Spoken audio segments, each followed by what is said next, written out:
할렐루야. 산부 예배 오신 여러분들을 주님의 이름으로 환영하고 축복합니다. 오늘도 귀하신 하나님의 말씀이 저와 여러분 또 인도하는 시간 되기를 소망합니다. 우리는 하나님의 경영, 가감승제, 우리에게 더하기도 하시고 빼기도 하시고 또 곱하기도 하시고 나누기도 하시는 하나님의 경영에 대해서 함께 나누고 있습니다. 우리는 하나님이 우리에게 더하시고 또 30배, 60배, 100배 곱하시는 것 그거 원하는데 가끔 하나님은 우리의 인생에서 덜어내시는 게 있습니다. 이유는요, 그것이 있으면 하나님의 귀하신 복을 더하실 수가 없어서 하나님의 귀하신 생각으로 하나님의 놀라우신 은혜로 30배, 60배, 100배의 열매를 맺게 하실 수 없기 때문에 덜어내시는 게 있습니다. 또 오늘 나눌 말씀은 우리의 인생에 있는 것들은 나누라고 말씀하시는데요, 빼기처럼 나누는 것도 우리의 것들이 줄어들지요. 그런데 하나님의 경영 가운데 우리의 인생에서 덜어내시는 마이너스의 경영과 이 나눗셈의 경영은 조금 다릅니다. 하나님께서 우리의 삶 가운데 정말 필요 없고 그것이 있으면 문제가 될 것은 하나님이요 과감하게 빼내십니다. 사도 바울이요 육체에 가시가 있었잖아요. 그래서 그걸 위해서 열심히 기도했지만 주님 뭐라고 하시냐면 내 은혜가 족하다. 그거 빼지 않으십니다. 내 인생에서 건강을 잃어버렸는데 그거 다시 채우지 않으십니다. 왜요? 자족하지 않게 하시려고.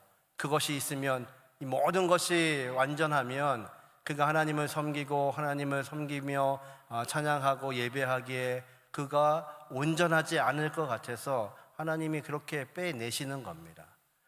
오늘 나눌 우리의 인생에 있는 것들을 어렵고 약한 사람들에 의해서 나누라는 말씀은요 왜 다르냐면요 하나님 나라의 경영의 방법이기 때문에 그렇습니다. 그래서 이 나누라는 말씀은요 하나님이 저와 여러분을 설득하시는 겁니다. 하나님의 귀한 복이 되기 위해서, 하나님이 우리에게 더하시게 하시기 위해서, 하나님의 귀하신 은혜가 30배, 60배, 100배가 되게 하시기 위해서 우리의 삶을 나누라고 우리에게 지금 말씀하시고 우리에게 당부하시는 겁니다.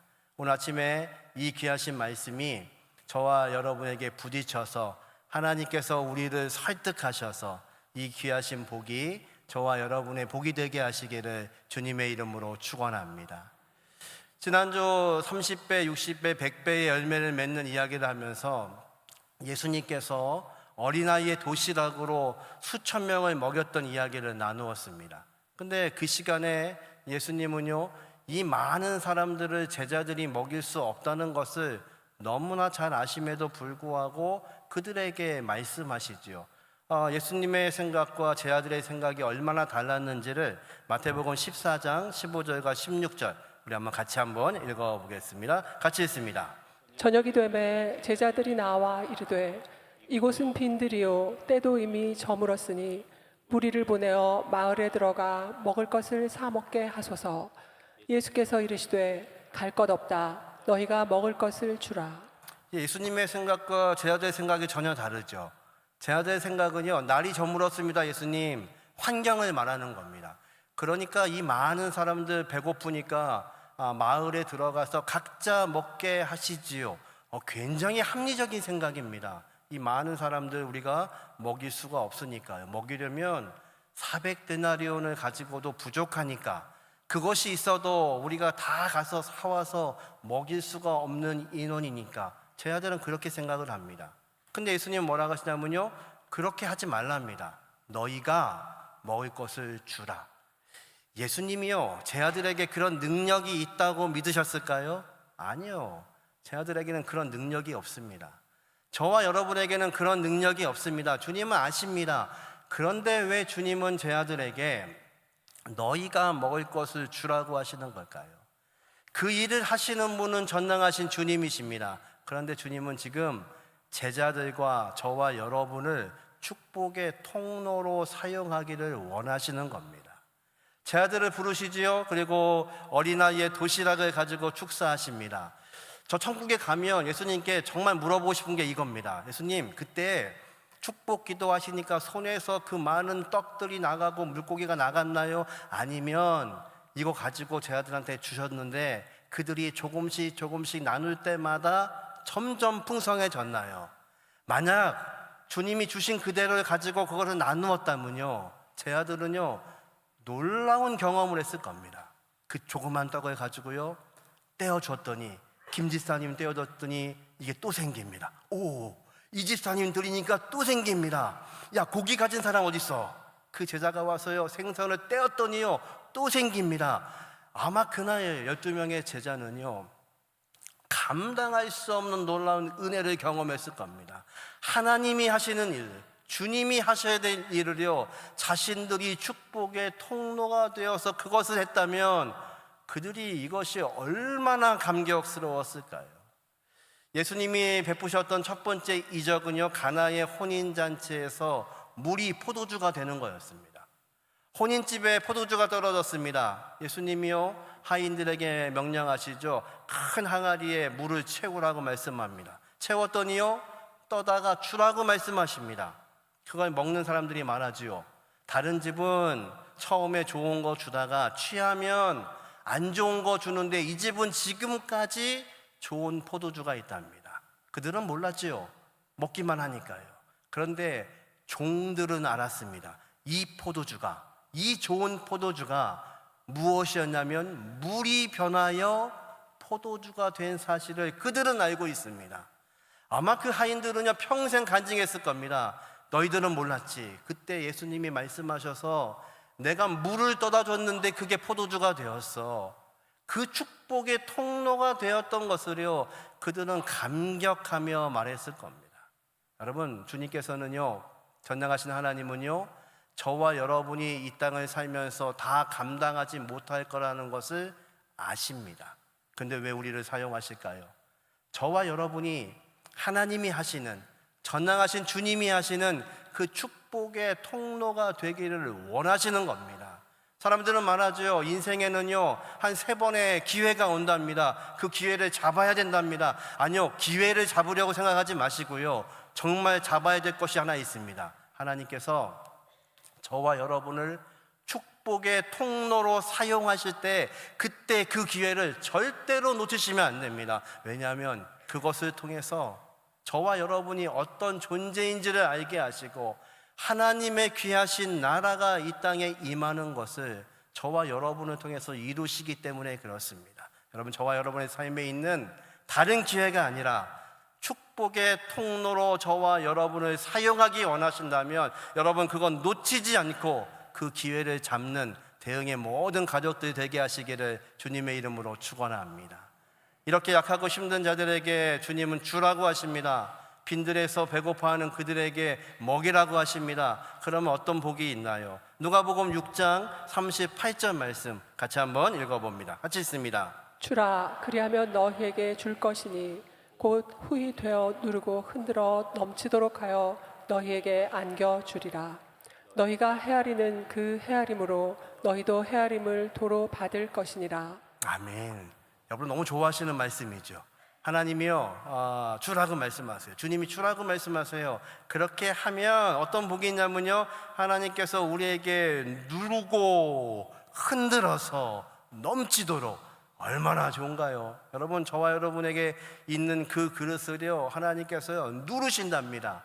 빈틈이 있을까 봐요 흔들어서 가득 채우고 넘치게 하시는 귀한 복, 이 복이 저와 여러분의 복이 되게 하시기를 주님의 이름으로 축원합니다. 그런데 이 말씀은요 어떤 말씀 다음에 하신 말씀이냐면 원수를 사랑하라는 말씀 다음에 하신 말씀입니다. 누구에게 주라는 거냐면요 원수에게 주라는 겁니다. 나를 핍박하고 있는 사람, 도저히 용서할 수 없는 그 사람을 향하여서 증오하지 말고 원수를 네가 갚으려고 하지 말고 오히려 용서하라고 말씀합니다. 왜요? 원수를 갚는 것은 누가 하시는 일일까요? 하나님이 하시니까요. 그러면 우리는 무엇을 해야 하면 용서하는 것입니다. 지금 성경은요 하나님이 하시는 일과 우리의 일을 좀 구분해서 말씀하시는 겁니다. 빈들에 있는 사람들을 먹이는 일은 제자들이 할 수 있는 일이 아니고 우리가 할 수 있는 일이 아니고 하나님만 하실 수 있습니다. 그런데 하나님이요, 우리를 통로로 사용하십니다. 원수를 갚는 일은요, 우리가 하는 것이 아니고 하나님이 하시는 일입니다. 그러면 우리는 무엇 해야 되냐면 용서하라고 말씀하세요. 여러분, 이 용서한다는 단어는요, 자유하게 풀어놓다라는 뜻입니다. 여러분, 왜 우리가 사람을 용서하지 못하냐면요, 그 사람에게 묶여 있기 때문에 그렇습니다. 너무 미우니까요. 나한테 너무 힘들게 하니까요, 그 사람을요 놓아줄 수가 없는 겁니다. 그래서 그 사람에게 묶여 있는 겁니다. 질병으로 고통당하시는 분들이 있나요? 왜 그 질병 때문에 고민하시나요? 그 질병이 나를 묶어 놓는 겁니다. 내가 물질적으로 지금 어려움 당하시는 분들이 있나요? 왜 어려움 당하시고 눈물 흘리시나요? 그 물질이 나를 묶어 놓는 겁니다. 지위와 명예 때문에 지금 마음이 상하신 분이 계신가요? 감정이 상하시고 누구를 미워할 수밖에 없는 상황에 계신가요? 왜요? 그것은요, 그 사람한테, 그 환경 가운데 내가 지금 묶여 있는 겁니다.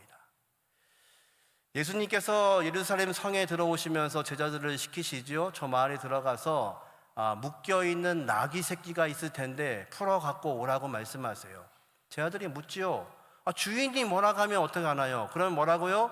주께서 쓰시겠다고 해라. 그러면 그 나귀를 풀어주리라.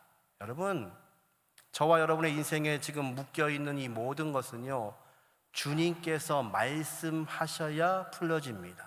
주님께서 쓰실 수 있도록 해야만 그것이 풀려나는 것 믿으시기를 주님의 이름으로 축원합니다. 왜 우리는 자유할 수 없냐면요, 왜 우리가 마음에 평안이 없냐면요, 이 모든 상황에 묶여 있으니까요. 즉 예수님께서는요, 하나님이 하실 수 있는 일과 우리의 일을 구분하시는 겁니다. 너희는 사람을 향하여서 용서해. 원수를 갚는 것은 내가 하는 거야. 빈들에 모여있는 그 많은 사람들을 먹이는 것은 너의 능력이 아니야. 내가 할 수 있는 일이야. 다만 내가 너희를 도구로 사용하겠다고 말씀하십니다. 여러분, 저와 여러분이요, 이 하나님의 귀하신 도구가 되어서 축복의 귀한 통로가 되게 하여 주셔서 예수님 말씀하신 것처럼 하나님의 그 귀하신 나라가 저와 여러분을 통하여서 약하고 힘들고 어려운 자들에게 하나님이 누구신지, 말씀이 무엇인지, 능력이 무엇인지 저와 여러분의 삶을 사용하시는 귀한 복이 있기를 주님의 이름으로 축원합니다. 왜 하나님께서는 우리에게요, 우리가 가진 것들을 어려운 자들에게 나누라고 말씀하실까요? 신명기 14장에 보면 우리가 도와야 될 사람들을 정확하게 하나님이 말씀하시는데요, 누구냐면요, 레위인과 나그네와 고아와 과부들입니다. 그들을 왜 도와야 되나요? 세상이 그들을 돕지 않으니까요. 그들이 이 그 약함 가운데서 끊임없이 하나님을 향하여서 기도하는 겁니다. 오늘도 약합니다. 하나님, 나에게도 응답하여 주옵소서. 이렇게 기도하고 있는 그 땅에 많은 사람들이 있기 때문에 너희는 반드시 너희가 가지고 있는 것들을 나누어야 된다고 말씀하시는 겁니다. 오늘 읽었던 말씀, 신명기 15장 10절 말씀 다시 한번 우리 한번 읽어보죠. 같이 읽습니다. 너는 반드시 그에게 줄 것이요 줄 때에는 아끼는 마음을 품지 말 것이니라. 이로 말미암아 내 하나님 여호와께서 내가 하는 모든 일과 내 손이 닿는 모든 일에 내게 복을 주시리라. 아멘. 하나님은요, 약하고 힘든 사람을 돕는다는 그 말씀 뒤에 반드시 하나님의 복을 붙여 놓으셨습니다. 뭐라고 복을 주시냐면요, 내가 하는 모든 일에. 여러분 어떤 일 하시나요? 여러분이 하는 모든 일과 여러분이 손을 대는 모든 것 위에 하나님이 복을 주시겠답니다. 근데요, 그렇게 하기 위해서는요, 반드시 그 약한 사람들에게 하고 싶을 때만 아니고요, 반드시 너희의 손을 펴서 움키지 말고요, 이건 내 것이니까 이렇게 움직이지 말고 손을 펴서 반드시 그들을 도와야 된다고 말씀하세요. 특별히 신명기 24장에는요 조금 더 구체적으로 말씀하세요. 밭에서 농사 짓는 사람들은 내 구퉁에 있는 밭은 추수하면 안 돼. 그건 내버려 둬. 그리고 가운데에 있는 밭을 추수할 때다가 추수하다가 이삭을 떨어뜨리면 그거 줍지 말고 그냥 내버려둬. 과수원하는 사람들, 나무의 열매를 다 추수할 때 포도송이도 다 따면 안 돼. 남겨둬. 감람나무를 수출할 때에 남아있는 열매 그냥 내버려둬. 하나님이요, 구체적으로 말씀하세요. 왜요? 그것들은 누구를 위해서요? 이 땅의 나그네와 과부와 고아들, 그들이 먹고 살아야 하기 때문에 너희가 그렇게 하라는 겁니다. 이것을 잘해서 복받은 사람이 있죠. 보아스입니다. 보아스가 하루는 보니까요, 다시 고향으로 돌아온 나오미와 그의 며느리 롯이 있는데요, 이 여인들이 아무것도 할 수가 없습니다. 내 밭에서 일하고 있다는 것을 알고 있습니다. 이 보아스는요, 하나님 말씀대로 살았기 때문에 추수할 때 떨어진 이삭 줍지 않는 사람입니다. 특별히 그 룻을 향하여서 종들에게 말하죠. 일부러 그 여인 앞에 더 많이 이삭을 떨어뜨리라는 겁니다. 어떻게 해요? 그거 가져갈 수 있도록. 왜 하나님은 이렇게 말씀하시는 걸까요? 왜 우리의 삶에 있는 것들을 자꾸만 나누라고 말씀하시는 걸까요? 그래야 그것이 복이라고 왜 말씀하시는 걸까요? 여러분, 이 시간에도 어떤 사람은요, 그 떨어진 이삭이 없어서 지금도 하나님을 향하여서 응답해달라고 기도하는 사람들이 있다는 겁니다. 며칠 전 뉴스를 보니까요, 30대 혼자 아이를 키우는 엄마입니다. 그런데 돈이 필요했는지 사채를 썼어요. 얼마를 썼냐면 100만 원을 사채를 썼어요. 근데 이 100만 원이요, 3000%의 이자가 붙어서 3800만 원을 갚으라고 계속 독촉을 하는 거예요. 이자가 어떻게 붙었냐면요, 시간 내에 갚지는 못하니까 1분에 10만 원씩 이자가 붙는 거예요. 말도 안 되는 이야기인데요, 너무 독촉을 받고요, 나중에는 그 갚지 않으니까 유치원 원장과 선생님에게도 톡을 보낸 거예요. 이 엄마가 그렇게 했다고. 이 30대 엄마가요, 견디지 못하고 자살을 했어요. 100만 원 때문에요. 여러분, 이 시간에 우리가 예배하고 있는 이 시간에도 어떤 사람은요, 하나님을 향하여서 응답을 기다리고 있는 겁니다. 왜 하나님이 우리에게 주신 물질과 이 모든 것들을 나누라고 하실까요? 여러분이요, 저와 여러분이, 지금 예배하고 있는 저와 여러분이 누군가의 응답이 될 수 있다는 걸 여러분 믿으시기를 주님의 이름으로 축원합니다. 응답으로 살 수 있도록. 우리가 인생에 꿈을 꾸시죠.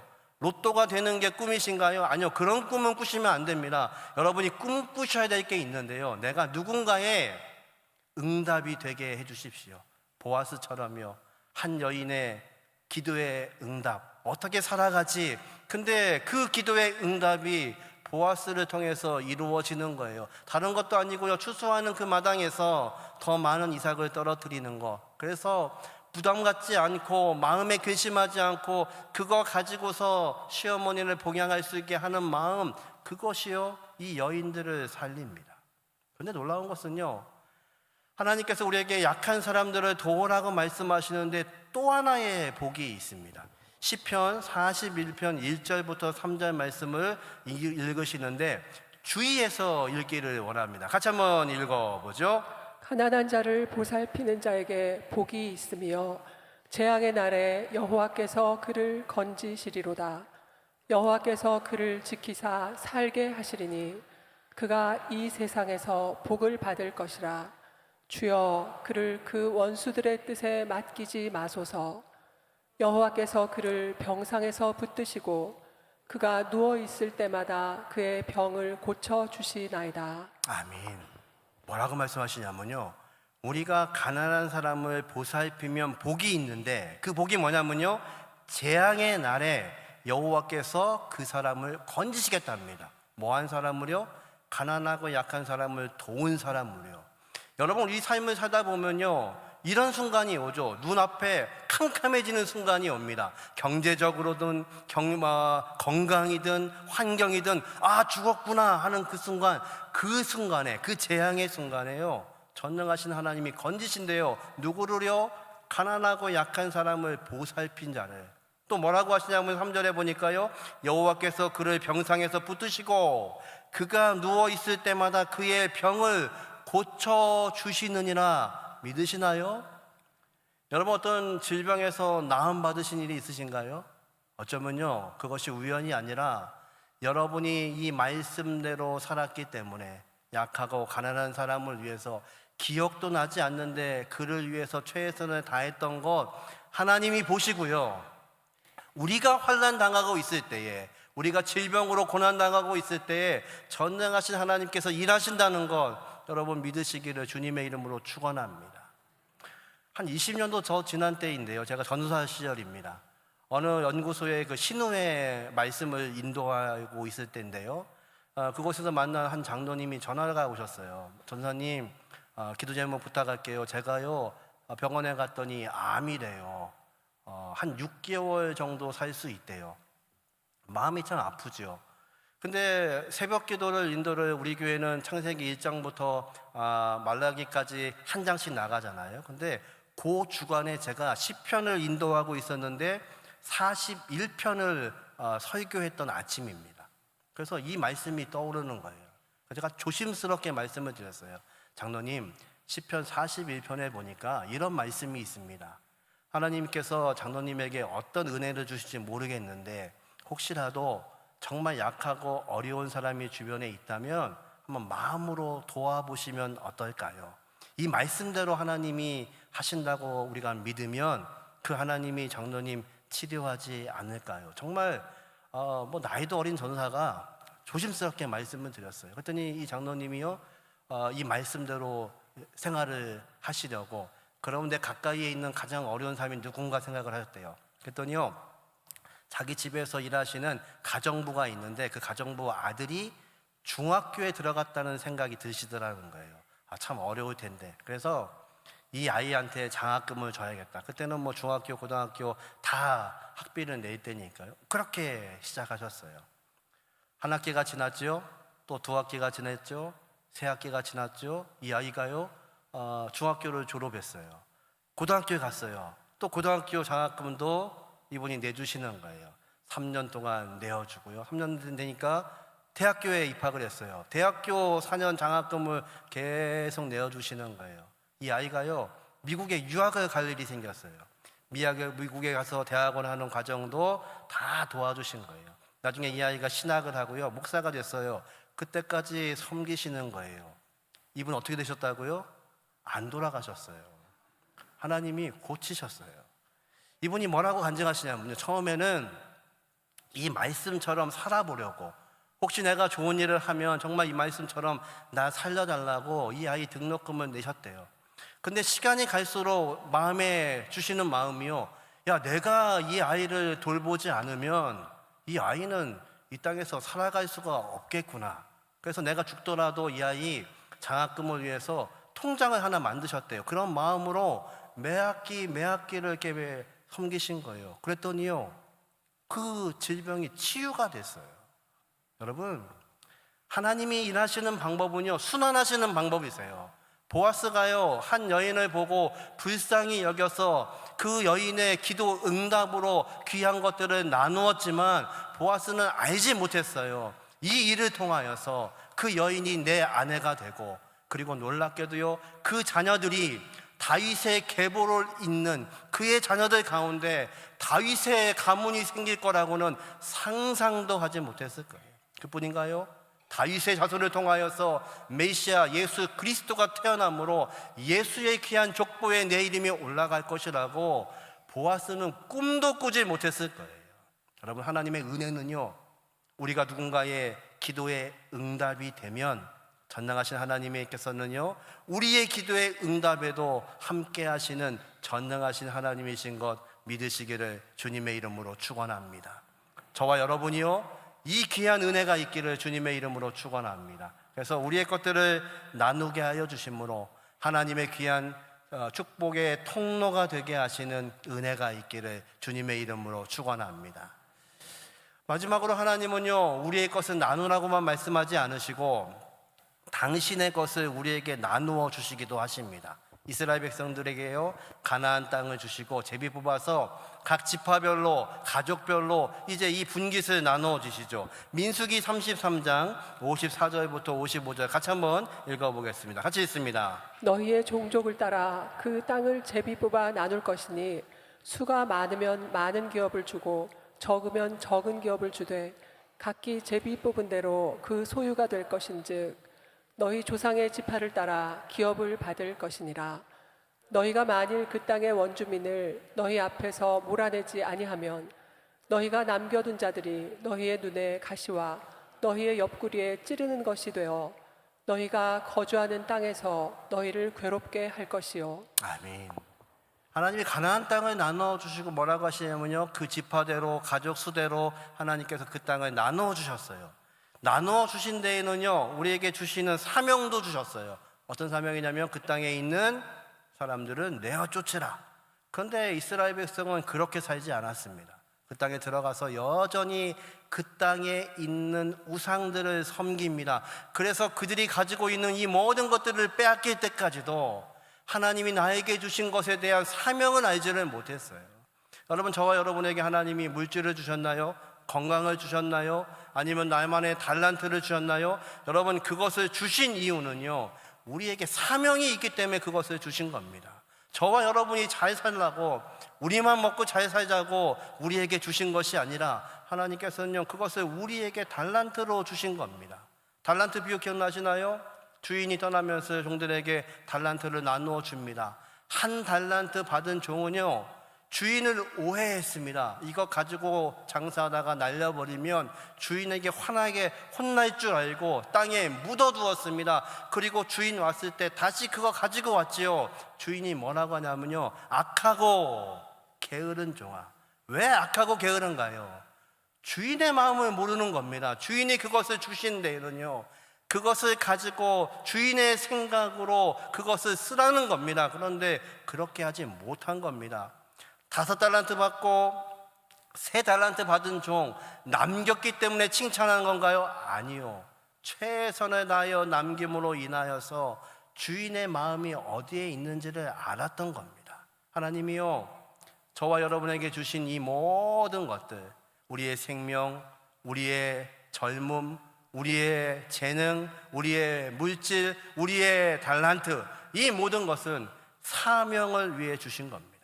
탕자가요 그 사명이 무엇인지를 모르고 아버지에게요 미리 유산을 달라고 합니다. 아버지가 죽지도 않았는데 유산을 달라고 하는 그런 아들은 세상에 없습니다. 그리고 그것을 팔아서 다른 나라로 가버립니다. 그 얘기는요 내 땅, 하나님이 주신 그 기업이 없어졌다는 겁니다.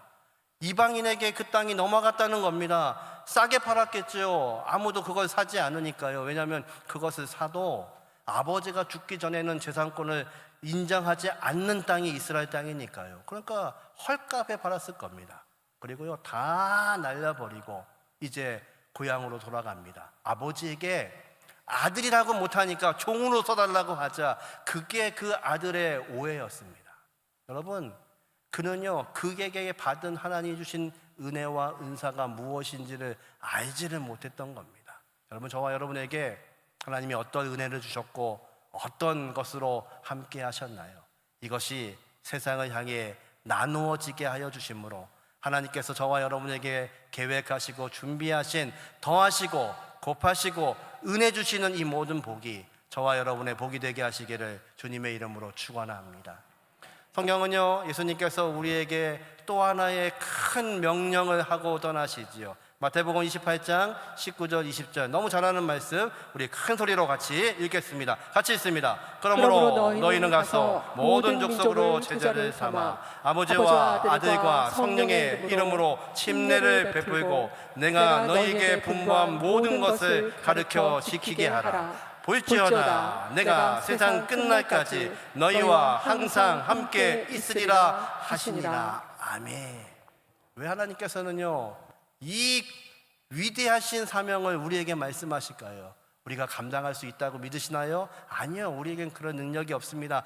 그래서 말씀하시는 겁니다. 내가 세상 끝날까지 너희와 항상 함께 있으리라. 제자들은요 주님이 계셨기 때문에 그것을 경험합니다. 종들은요, 주님이 명령하셨기 때문에 그 물을 떠다 주었더니 물이 포도주가 되는 것을 경험했습니다. 축복의 통로로 삼으신 겁니다. 주님이 이 명령을 하시는 이유는요, 저와 여러분이 연약하지만 저와 여러분을 통해서 하나님의 그 크신 나라가 이 땅에 어떻게 임하는지를 우리에게 말씀하시는 겁니다. 여러분, 저와 여러분에게 허락하신 이 귀한 사명 감당하게 하시는 은혜가 있기를 주님의 이름으로 축원합니다. 이 어려워지는 이 세상 가운데서도요, 오늘 본문 말씀 읽어보니까요, 너희에게 항상 어려운 사람들은 언제나 있다고 말씀하십니다. 예, 어려운 사람이 없어지는 시대는 없습니다. 그런데 왜 주님은 일하지 않으시고 하나님은 일하지 않으시고 우리에게 말씀하시나요? 하나님이요, 저와 여러분을 축복의 통로로 사용하기를 원하시는 겁니다. 그렇게 해야만 하나님이 계획하시는 더하시는 복, 30배, 60배, 100배의 열매를 맺게 하시는 귀한 복을 우리에게 더하실 수 있기 때문에 우리에게 명령하시는 겁니다. 여러분, 이 명령이 저와 여러분의 복이 되게 하시기를 주님의 이름으로 축원합니다. 말씀을 마치는데요, 오늘은 말씀을 마치기 전에 숙제가 하나 있습니다. 다음 주에 이 숙제 검사를 반드시 할 겁니다. 숙제는 뭐냐면요, 이 한 주간 동안 저와 여러분의 삶에 있는 물질이든 시간이든 어떤 것이든 약한 사람을 위해서 나누는 일에 반드시 동참하시기를 주님의 이름으로 축원합니다. 어려운 게 아닙니다. 오늘 집에 들어가시다가 아파트 문, 그 현관문 뒷사람을 위해서 잡아주시는 것도 나누시는 겁니다. 오늘 집에 가셔서 주차하실 때 다른 사람을 위해서 벽에 바짝 붙여주시는 것도 누군가를 위한 배려입니다. 결코 어렵지 않습니다.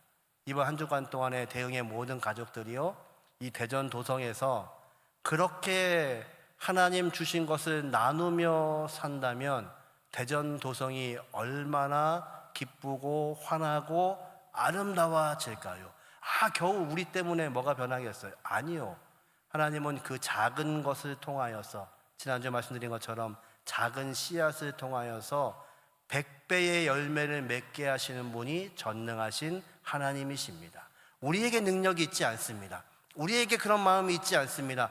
주님이 우리와 함께 하십니다. 우리 안에 계신 성령께서 그렇게 인도하실 겁니다. 숙제입니다. 다음 주까지 한 주간 여러분이 서 있는 그 자리에서 약한 사람을 향하여서 여러분의 삶이 나누어질 수 있는 은혜가 있기를 주님의 이름으로 축원합니다. 말씀을 정리합니다. 오늘의 제목은요, 흘려야 산다, 나눔의 기적입니다. 씨앗이 흘려지고, 그리고 이삭이 떨어지고 흘러가야 누군가 살 수 있고, 그것을 통해서 하나님은요, 놀라우신 나눔의 기적을 만드십니다. 왜 하나님은 우리의 삶에 있는 것들을 이렇게 나누라고 말씀하실까요? 첫 번째, 같이 읽죠. 축복의 통로가 되는 기회를 잡으라. 다른 거 잡으려고 몸부림치지 마시고요, 여러분이 축복의 통로로 사용될 수 있는 그 기회를 반드시 잡으시기를 주님의 이름으로 축원합니다. 두 번째, 같이 읽습니다. 응답이 되어주는 인생을 꿈꾸라. 다른 거 꿈꾸시면 안 됩니다. 로또가 여러분의 꿈이 되시면 안 됩니다. 하나님의 사람들이 기도하고 있을 때에 누군가 기도하고 있는 그 사람의 응답이 되게 하여 주옵소서. 보아스가 그랬던 것처럼 여러분이 하나님의 백성의 응답이 되기를 소망합니다. 마지막 세 번째, 같이 읽죠.